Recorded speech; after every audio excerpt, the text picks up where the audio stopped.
Bom dia, pessoal. A gente vai tratar hoje de uma parte bastante inicial da imunologia, que são os órgãos linfóides. Essa palavra linfóides, ela tem elementos de composição que são interessantes para a gente entender a origem dela, né? Ela vem de lymph, que é do latim linfa, que quer dizer águas claras, tá? E o oides, ele vem do grego, quer dizer semelhante. Então, linfóides ou linfa, é semelhante a águas claras, está relacionado com o fato de que a linfa que corre nos canais linfáticos, ela é clara comparado com o sangue, que é escuro.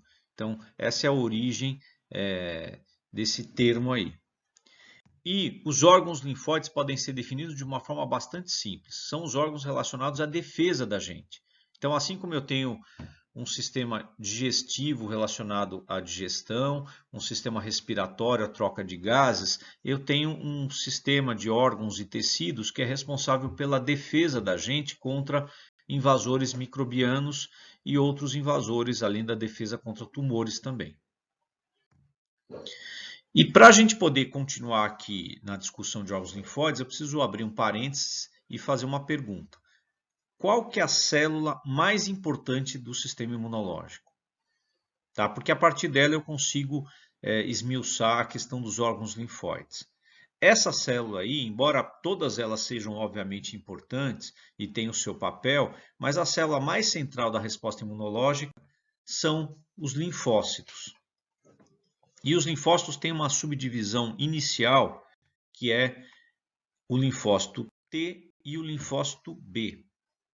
Tá? Então, a partir disso, agora a gente volta para a questão dos órgãos linfóides, porque tanto o linfócito T quanto o linfócito B estão relacionados à resposta adaptativa, são extremamente importantes. Tá? E a nossa classificação de órgãos linfóides está meio que organizada em torno disso aí. Então, a gente volta aqui para os órgãos linfóides e nós podemos dividir todos eles em dois grandes grupos, os primários e os secundários. Os primários são aqueles onde eu tenho geração e ou diferenciação dos linfócitos. Então, são órgãos que vão gerar os linfócitos ou são órgãos para os quais os linfócitos se encaminham em algum momento para eles poderem amadurecer e ficarem prontos para atuar. Então, geração e diferenciação.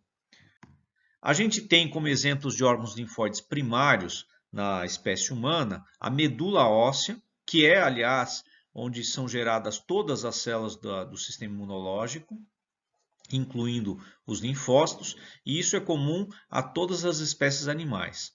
E eu tenho um órgão linfóide primário também, que é o timo, que é onde vai ocorrer, e eu até coloquei aqui do lado, o amadurecimento dos linfócitos T. Então, o linfócito T ele é gerado aqui na medula e ele vai para o timo para sofrer amadurecimento. Já os linfócitos B, eles são gerados aqui na medula e eles vão na própria medula sofrer a diferenciação. Tá? Eu especifiquei aqui os grupos animais, primatas e roedores que incluem o ser humano. Então, no ser humano, lá na própria medula eu gero o linfócito B e lá mesmo ele sofre diferenciação. O T, diferentemente, ele tem que sair da medula e se encaminhar ao timo, que é um órgão que a gente vai falar daqui a pouco. Os órgãos linfóides secundários, eles são já bem diferentes, porque eles são órgãos que vão prover um local de interação entre as células do sistema imunológico e o antígeno invasor. A gente poderia usar uma caricatura mais ou menos grosseira para falar de órgão linfóide secundário como sendo uma arena de luta. Ou seja, é um local em que eu vou ter interação entre várias das células e o próprio antígeno. Tá? Então existe um embate, mas existe também muita comunicação para a produção da resposta adaptativa. Exemplos de órgãos linfóides secundários eu tenho os linfonodos, que são massas de tecido linfóide espalhadas em várias partes do corpo, ele não é um órgão, um tecido único. Diferente do baço, aqui os linfonodos filtram a linfa, e o baço que é um órgão único que filtra o sangue. Aqui só um alerta, eu estou falando de filtrar o sangue não no sentido da filtração renal. Aqui eu estou falando num sentido imunológico. Então eu vou filtrar o sangue para retirar patógenos, invasores. Vou filtrar a linfa para retirar também invasores. Não é aquela filtragem fisiológica dos rins, tá? Então essa é uma diferença importante. E eu tenho um outro tecido linfóide secundário, que é o chamado MALT. Isso aí é sigla, se vocês lerem de trás para frente, né? Tecido linfóide associado às mucosas, tá? Que a gente vai ver também daqui a pouco. Então esses aqui são os principais órgãos linfóides secundários, embora não sejam os únicos. Eu tenho também tonsilas, eu tenho também apêndice, cecal, que são órgãos linfóides secundários. E aqui é um quadrinho que eu resumo algumas características dos primários e dos secundários, tá? O primeiro ponto aqui é persistência. Os órgãos linfóides primários, a gente nasce com eles, eles continuam com a gente até a puberdade com um certo tamanho e eles passam a involuir a partir daqui. Então, eles vão sofrendo uma infiltração de tecido gorduroso, vão perdendo o tecido original gradativamente. Já os órgãos linfóides secundários, eles persistem como eles são durante a vida inteira. Efeito da retirada. Essa é uma maneira da gente pensar o que acontece ou qual é a função desse tecido, qual é a importância dele. Se eu retiro, o que acontece? Se eu retirar um órgão linfóide primário, eu vou ter comprometimento de resposta muito importante, porque eu vou ter perda dos linfócitos. Então, muito claramente, eu não posso jamais retirar um órgão linfóide primário pensando que não vai acontecer nada. Já os secundários, a gente pode retirar com pouco ou nenhum prejuízo, né? Basta a gente lembrar, por exemplo, que mulheres que têm câncer de mama, elas retiram o tecido mamário e retiram linfonodos que estão adjacentes. E isso não compromete a vida delas posteriormente, tá? Essa retirada é importante para evitar uma recidiva e elas não ficam com a imunidade comprometida. Em relação à resposta ao antígeno, os primários eles não são feitos para responder antígeno, tá? Enquanto que os secundários sim, eles são justamente para isso. E aqui os exemplos que a gente já citou, medula, timo, bursa, em algumas espécies eu tenho placas de Peyer. E os secundários, baço e linfonodos em especial, tá? Como exemplos. Aqui é um esqueminha mostrando canais linfáticos, que a gente já vai discutir, e alguns órgãos linfóides que são encontrados no ser humano, tá? Então eu tenho, por exemplo, o baço, eu tenho tonsilas, eu tenho timo, tá? Os linfonodos que estão espalhados pelo corpo inteiro, tá certo? Agora a gente vai tratar dos órgãos linfóides primários que eu citei aí, muito brevemente. O primeiro é a medula óssea, tá? Que gera todas as células do sistema imune, incluindo, obviamente, os linfócitos, tá? E é o lugar onde eu tenho maturação de linfócitos B. Isso é um diferencial. A medula óssea é tão importante que vai ser depois assunto de mais discussão nas próximas aulas, tá ok?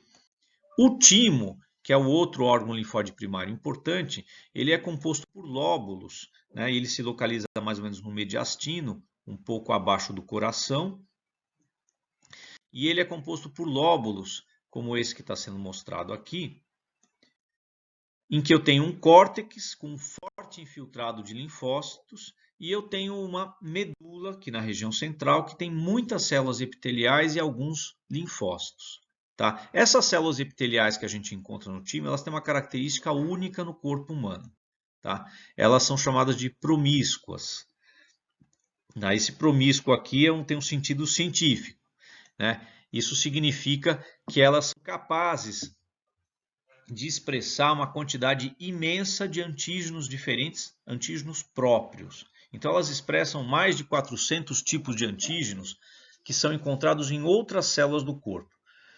Por que elas fazem isso? Porque elas vão treinar os linfócitos a reconhecerem o que é próprio, para que eles não reajam contra o nosso próprio corpo. Isso é uma coisa que diz respeito à tolerância imunológica e vai explicar, quando falhar, as doenças autoimunes. Então, esse conceito aqui ele é importante para uma aula bem posterior, mais lá para frente, de tolerância e autoimunidade. Tá? Aqui é um histológico de timo, mostrando aqui o córtex e mostrando aqui a medula. Tá? E aqui é um conjunto deles. E aqui é um esquema mostrando as células epiteliais e os linfócitos. Reparem que as células epiteliais elas se espraiam aqui de forma a ter bastante contato íntimo com os linfócitos, justamente para elas poderem fazer essa apresentação dos antígenos próprios para eles. E aí, como eu falei, a retirada de órgão linfóide, ela ajuda a gente a entender a importância dele, né? Porque a gente observa o que acontece. Isso, obviamente, foi feito em animais de laboratório, não em pessoas, né? A timectomia, como a gente chama, quando eu faço em recém-nascidos, eu tenho consequências importantes. Então, eu vou ter uma queda muito grande dos linfócitos circulantes, consequentemente, uma queda da imunidade e uma suscetibilidade a infecções muito grande. E olha que curioso, né? Esses animais eles não vão rejeitar mais transplantes. Por quê? Porque uma das respostas ligadas aos linfócitos T é a resposta celular, que é a resposta que rejeita transplantes. Então, esse animal, como ele está tendo uma queda de imunidade, em paralelo ao fato dele não conseguir se defender contra invasores, ele passa a não conseguir rejeitar um transplante. Tá? Quando eu retiro o timo em adultos, não existe um efeito imediato. A gente não percebe um efeito imediato. Porém, a gente observa que gradualmente eu vou tendo o declínio de resposta. Tá? Então, esse gráfico aqui ele ilustra um pouquinho isso, timectomia, né? Logo em seguida a timectomia, em 1 hora, eu tenho uma alteração grande. Os hormônios tímicos, obviamente, como você tirou o timo, eles não estão sendo produzidos, eles decaem rapidamente. Aí passam-se alguns dias, você começa a ter queda dos linfócitos T que estão no sangue. Passam-se algumas semanas e você começa a ter queda dos linfócitos T em alguns órgãos linfóides, como o baço, por exemplo. Começa a reduzir o número de linfócitos ali.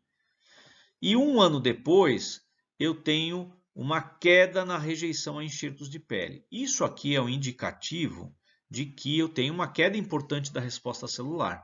Porque se eu não estou rejeitando um transplante, é porque eu não estou conseguindo reagir contra invasores de células. Então, eu vou ficar mais suscetível a uma série de coisas, tumores, infecções virais e outras. Tá? E mais longamente, eu tenho uma queda tênue nos anticorpos também. Tá? Isso, reparem, com 1 ano. Então, o adulto não pode ficar sem o timo. Ainda que o timo sofra involução a partir da puberdade, essa involução ela é gradual e ele precisa persistir para permitir que continue ocorrendo maturação de células T e que você continue com essas células na circulação. Tá certo? Aqui é uma imagem também histológico de timo, só que de um animal idoso. E o que a gente percebe? Esta área mais escura aqui é o tecido original do timo. E isto aqui que parece espuma é tecido adiposo. Então ele vai progressivamente, paulatinamente, sendo substituído por tecido adiposo. E, obviamente, vai perdendo a função. Então, dá para a gente entender melhor por que quando a gente envelhece, que é um fenômeno que a gente chama de imunossenescência, eu vou tendo queda da resposta imune e eu vou ficando cada vez mais suscetível à invasão microbiana. Porque eu vou perdendo o tecido que é importante para a maturação de linfócito T. E vou tendo uma substituição por tecido adiposo. Tá certo? Nos órgãos linfóides secundários, eu tenho o baço, tá? Que é o órgão que filtra o sangue, e aqui eu estou falando filtragem novamente em termos imunológicos. Tá? E além de filtrar o sangue, ele é responsável por destruir eritrócitos velhos, que a gente chama de hemocaterese. É responsável também por armazenar um pouco de sangue. e é considerado o maior acúmulo de tecido linfóide do organismo. E o baço, eu só vou citar, não vou entrar em detalhes histológicos, que não é o assunto da imunologia aqui. Ele se divide em polpa branca e polpa vermelha, tá? A polpa vermelha, ela tem alguns tipos celulares. Um que a gente chama de APCs, que é a sigla para célula apresentadora de antígeno, tem um monte de linfócitos e tem um outro tipo celular de plasmócitos. E a polpa branca, que é a mais importante em termos imunológicos, ela está cheia de linfócitos T e B e é o lugar onde ocorrem as respostas imunes efetivamente, tá? Os linfonodos, como eu falei, eles não é um órgão único, ele está espalhado pelo corpo em várias regiões diferentes. E aqui eu vou fazer um parênteses, porque frequentemente as pessoas têm um pouco de dificuldade em entender o que é direito, afinal de contas, um linfonodo, que o pessoal conhece popularmente como gânglio, como íngua, né? E que é tecnicamente um linfonodo, né? Se a gente voltar lá para a fisiologia básica e pensar no sistema circulatório, eu tenho dois grandes sistemas circulatórios, em que as coisas circulam pelo organismo. Eu tenho o sistema vascular sanguíneo, que circula sangue, certo? Esse é bastante conhecido. Eu tenho as artérias que levam sangue com nutriente e oxigênio para os tecidos, e eu tenho as veias que trazem esse sangue de volta para descartar o dióxido de carbono, tá? E para recapturar o oxigênio. Então eu tenho esse vai e vem. O sangue, quando ele vai e volta, ele acaba extravasando um pouco de líquido que fica nos interstícios dos tecidos. Então existe um certo extravasamento que tem uma função fisiológica mesmo de nutrir células. Esse líquido ele precisa ser recolhido, porque o sangue vai e volta, ele extravasa, ele volta com um volume um pouco menor.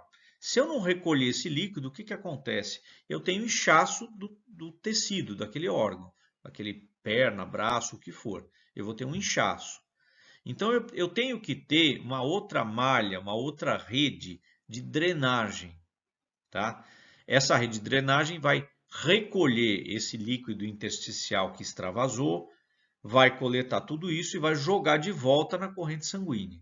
E esse outro sistema, é o que nos interessa aqui, é esse sistema vascular linfático, tá? Então ele coleta esse líquido intersticial que extravasou e joga de novo na corrente vascular sanguínea, tá? Aqui eu coloquei um esquema mostrando um canal linfático aferente que está chegando e um canal linfático eferente que está saindo, e no meio do caminho deles eu tenho um linfonodo. Então o linfonodo ele passa a servir como um filtro aqui, porque a linfa, que é o líquido que está aqui dentro, ela está passando, ela passa pelo linfonodo como se fosse um filtro e ela continua aqui. Tá? Essa linfa, o que ela tem? Água, sais, linfócitos e algumas células de defesa chamadas células dendríticas. Tá? Então a linfa corre e aqui no linfonodo eu tenho uma densa população de células de defesa. Aqui é um esquema mostrando o linfonodo com uma série de detalhes histológicos que não vem ao caso para a nossa aula, tá certo? Mas é só mostrando aqui os canais aferentes e o eferente, né? Então ele funciona como um filtro. Se eu tiver qualquer micro-organismo, bactéria, fungo, vírus, ou se eu tiver uma célula tumoral, ela pode parar aqui, ficar retida aqui e as células de defesa do linfonodo vão tentar destruí-la. Tá? Quando elas tentam destruir e não conseguem, esse linfonodo ele vai inflamando, porque ele vai chamando mais células de defesa para combater esse agente. Daí que existe uma repercussão lá na prática clínica importante, que é a palpação dos linfonodos. Quando você percebe que um linfonodo está aumentado de volume, você fala, opa, aqui tem alguma coisa importante, porque esse linfonodo está tentando destruir algo e não está conseguindo. Pode ser uma infecção mais séria ou pode ser até um tumor. Tá? Daí que quando você tem o câncer de mama, como eu me referi, é retirado, é feita uma excisão cirúrgica para retirar as mamas e é feito também a retirada dos linfonodos, porque a gente não sabe se alguma célula tumoral ficou retida em algum dos linfonodos ali. Se eu não retirar, pode ser que tenha uma recidiva do câncer logo em seguida. E eu tenho finalmente o malte, tá? Que é esse tecido linfóide associado às mucosas, tá certo? E aqui vou fazer um parênteses e lembrar a gente do seguinte: quando a gente pensa num animal, numa pessoa, eu tenho duas grandes interfaces com o meio externo, tá? Essas duas interfaces são a pele e as mucosas. Então, é como se fosse a parede que divide a gente do meio externo. Ou eu tenho pele ou eu tenho mucosas, tá? Qualquer invasão microbiana vai passar por uma delas. Só que elas têm uma diferença em termos de resistência, né? As mucosas são muito mais delicadas que a pele. A pele tem uma camada bastante grossa de queratina que impede uma invasão simples. Eu tenho que ter um trauma mecânico, uma ruptura razoável para ter a penetração, mas as mucosas não. As mucosas são muito delicadas porque elas estão em locais em que eu preciso ter troca gasosa, eu preciso absorver nutriente, eu preciso ter sensibilidade, por exemplo. Então elas são muito delicadas. É muito fácil acontecer invasão por uma mucosa, tá? É só a gente comparar com uma parede de tijolo, que seria a pele, e uma parede com aquelas espumas de escritório, que se você encostar muito a parede vai junto.